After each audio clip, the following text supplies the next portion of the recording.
And I just got back from day one of Ottawa Comiccon 2014, May 9th, Friday. It just started raining, so I'm a little wet. So check out the video footage that I shot today, and then I'll show you what I picked up. And the normal ones, it doesn't look like it's going to be reassembled.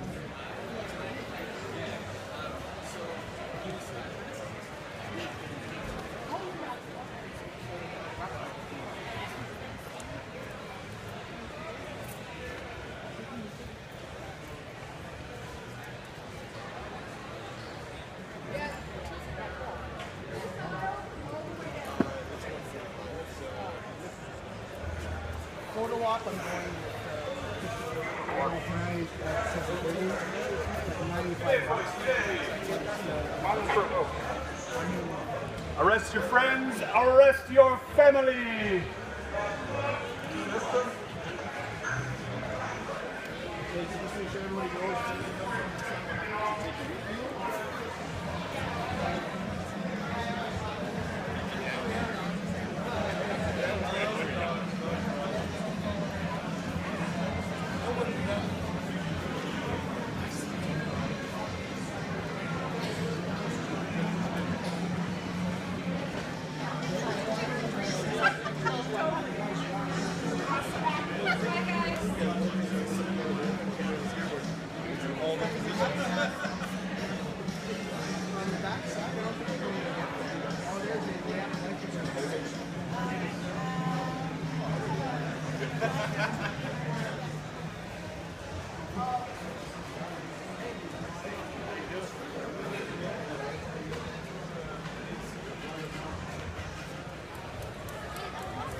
Well, you're in the right place. Yeah, because you've got two of your instructors here.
I've already managed to blow.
You will see that Dalek Building has a special hatch in the back. Most of the other Daleks can stack and various pieces come off. He, on the other hand, will always come out as human.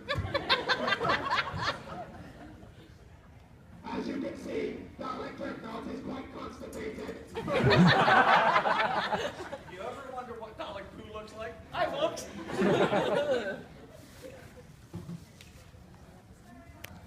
Well, hello, and welcome to the largest gathering of Daleks we've had in Ottawa.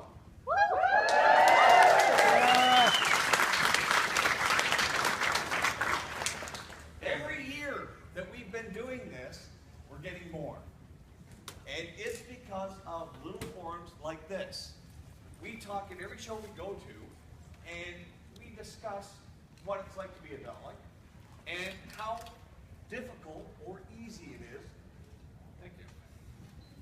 A lot easier with a hand in your mic, too. So we also discuss how easy it is or difficult to build a Dalek. Each one of these Daleks you see in front of you is a little different. Daleks have been different in every episode that was made. You know, they used parts from one to another to construct the third one. So, and as we can see through here, we have very different types of Daleks. We've got the Shawcraft Daleks, which is Dalek Souffle, plunger going right now. And we have, at the end, Dalek Harbour is also a Shawcraft with his plunger going at the very end. And if you notice, they have different eye stalks. So, and the plungers are a little bit different. And sometimes that's a personal choice. Sometimes it is the choice of what the BBC did, simply because they found this part over here and they thought they could put it on. These slaves right here. Please, a round of applause to this guy. He has rescued 4 kids. And if you will hear him at some point in time, you're like, stop! Except at Fan Expo when I hit the post.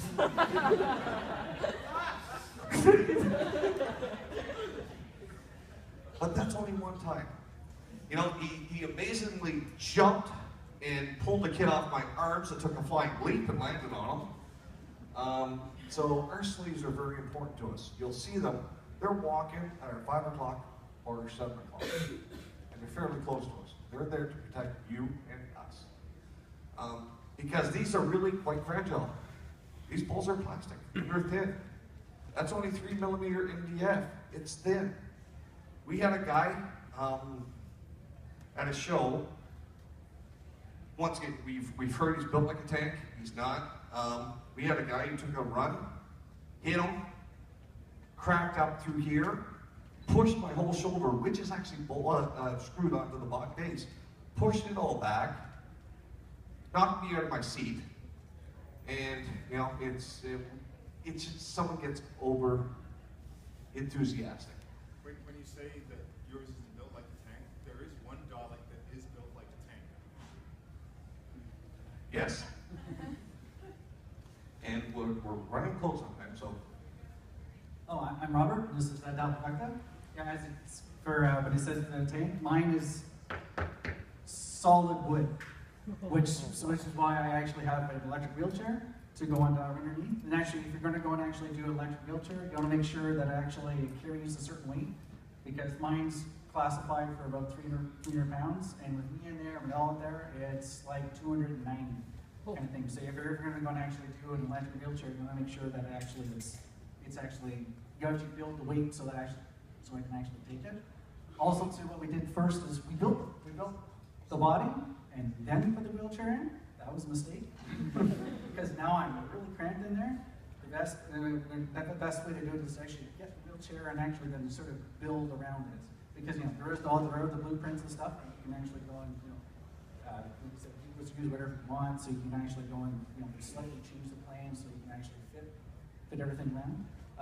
This one here took about 3 to 4 years. Most of this because of sort of engineering, because we actually saw in one of the new episodes that the middle section spun totally around, and so we got it so that it could spin and everything else too. And then, so you can actually have the whole middle section spin independently. And so that's what actually took the longest to try and actually engineer it so that this would stay, or this would move and everything else would actually stay. We also have remote control for the head. I have a buddy who he's outside, again, because the visibility is very poor. He has a remote control, so the head will spin all the way around and the eye stalk will move, and not move while I'm inside and I actually ride the electric wheelchair. Chris, and this, you probably know, is right from an episode. As soon as I saw the episode, I knew it was Billy. And since I work hobby-wise in pink, this guy is built completely out of pink, top to bottom. Any kind of tube is a wooden dowel, but everything else is carved, turned, and sanded, and painted. So this machine here weighs next to nothing as the wind in the story tells. Sorry. You caught it. You caught it, thanks. So everything weighs next to nothing. It all comes apart modular. It's all white glue and pink styrofoam. All you're waiting for is the glue to dry and the paint to dry. That's the main problem with this thing. Two runs on casters. And there's the back. Back. That's, I know you all can't see it, but if you come around, I'm gladly show you what it is through the show. It's just simple construction. Yeah, we'll show it to you. Once again, if you really want to see something, we're all at the booth. We will take the time with you. Okay, so just ask the question, booth. We're more than happy to take the time with you. Each one of us, who's got one they can rip out quickly? Oh, wait a second. We got it right here, don't we? It's on the floor. Inside, we have a ring modulator. There are plans from the Project Dalek website. You build them yourselves. They range in value from $80 to $350, depending on which one you want. The one I used in a couple Daleks was $100. I ordered it in, wasn't worth my time to build, and it works beautifully. Doesn't have any settings, I can't really play with it, you know, it's got volume, that's about it. But it's worked well, and I've had them built me one for the Emperor Dalek, so that it's a little lower ring module. The ones that you see in several of these, including Dreadnought and Souffle, is a Mark mod. And the Mark mod is, what's he charging, $295 now, Canadian? A little expensive, that's probably one of the biggest costs, but it allows you to regulate certain settings and, you know, have a little bit of fun. You can talk like this. Come on over here, please.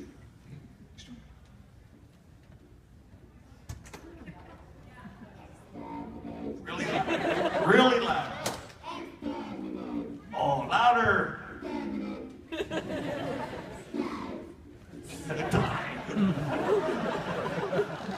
Isn't that sideline, you know?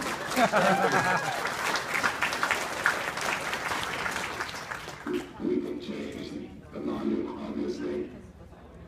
You can also change the tone from this type of tone to this type of tone just by a clicking of a knob.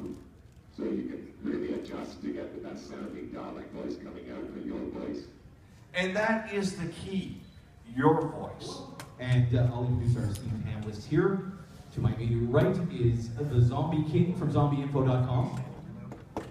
Looks pretty good for somebody who's been dead for that long. Trust me. That's the Wolverine healing factor. That's what that is. Oh, I see the costume includes that. Next to him, we have a local filmmaker and Canada's answer to Roger Corman, Brent Kelly. Maker of more films than I care to think about. And at the end, from Carnival Diablo, Nikolai Diablo himself. Big announcement that's coming. We're should know in a little bit. Very secret. Okay, well, it's not secret. We're going to tell a room of 100 people. That's not really a secret. But you don't know what it is yet. But we are going to announce it at the end. And we are very proud to unveil to you tonight our new TV series. The Opinionated Monsters.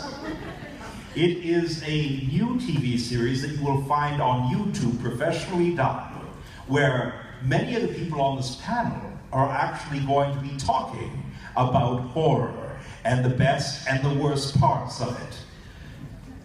Over here, Somsy, over here, the Zombie King, myself, and this fine young lady in the front row, who also deals in horror.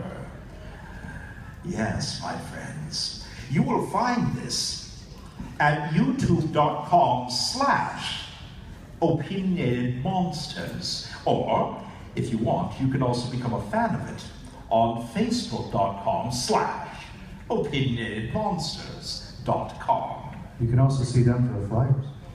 Oh yes, we've got lots of those in our pockets right Those who now. are hurriedly writing these down, we do have, of course, we have flyers. Did you not think we were going to do a promo and not bring something? I don't have any Yes. Yes, and for those of you who still use that archaic thing known as the World Wide Web, you can also access the shows at www.theopinionatedmonsters.com. Truly.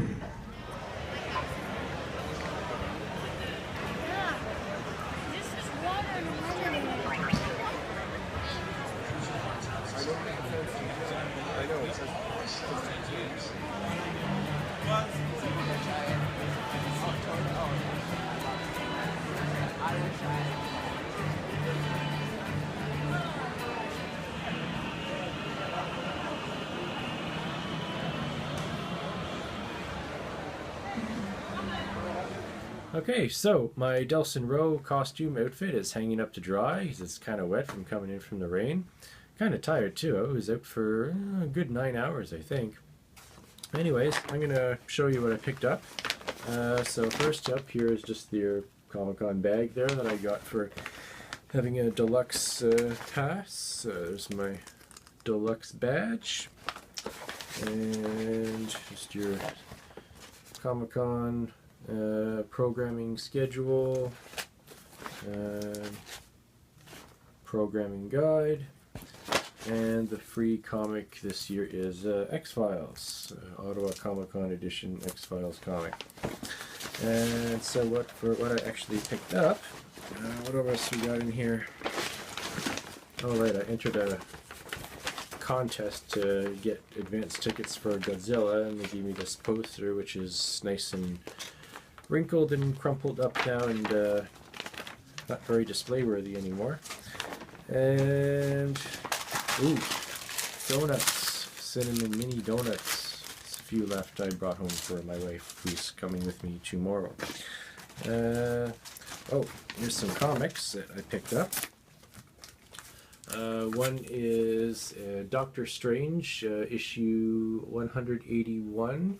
If a World Should Die. I saw this issue featured on an episode of Comic Book Men, the AMC show with Kevin Smith and the Jay and Silent Bob's Secret Stash store. I really like that show. I've only read Doctor Strange before in like Avengers stories, a little bit of Defenders, and that's about it. I never read a solo book about him or any of his solo titles. And there's supposed to be a movie in the works, possibly with Johnny Depp in the lead role, which would be pretty cool.